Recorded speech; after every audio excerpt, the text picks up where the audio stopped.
Welcome back, Tony. It's super exciting talking to you about lottery.com and Win Together. I want to know now, though, influencers have always been a big part in my life, a lot of people's lives, and sometimes for a second, sometimes for a lifetime, in coming in all different places, different colors of people, etc. Can you share with us two or three, give or take, people that have been influences in your life? Sure.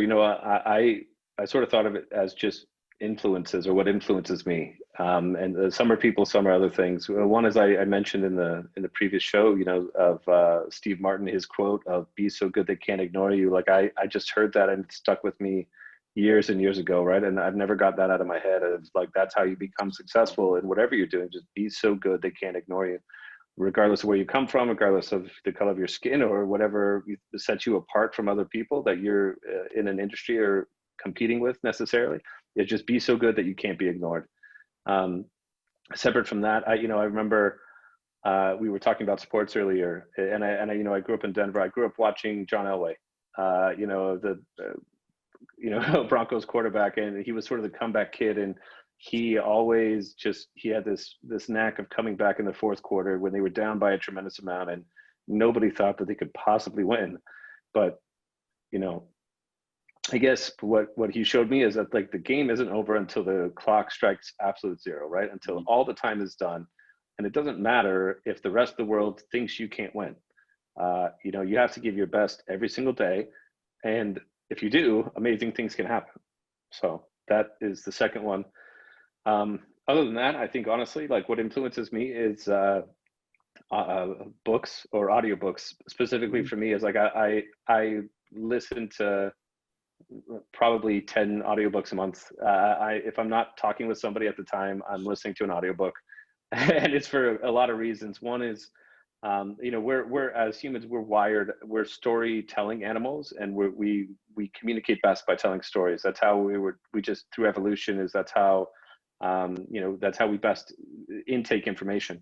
Yeah. And so I love fiction and nonfiction, historical, sometimes just a lot of novels.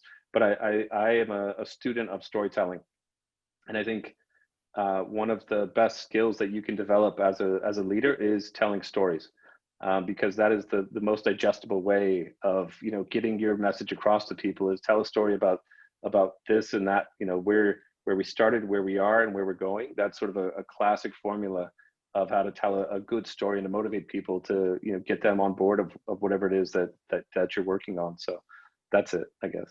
That's helpful. Yeah, that's brilliant. One of my favorite quotes is Maya Angelou, who ended off by saying, people will never forget how you made them feel. And that's right. So it's right on. If there was a person you've never met, but has been an influencer of you, who would it be? Probably Steve Jobs. I got to meet Woz, and I got to have dinner with him and his wife, which was an insane experience.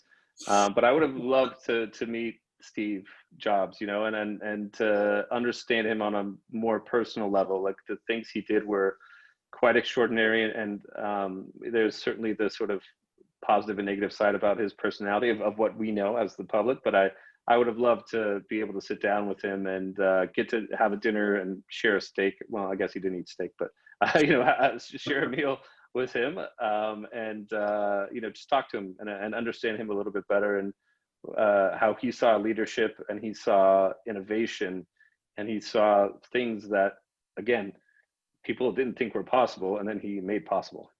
So he certainly did. He saw things that we didn't know we wanted, basically. Exactly.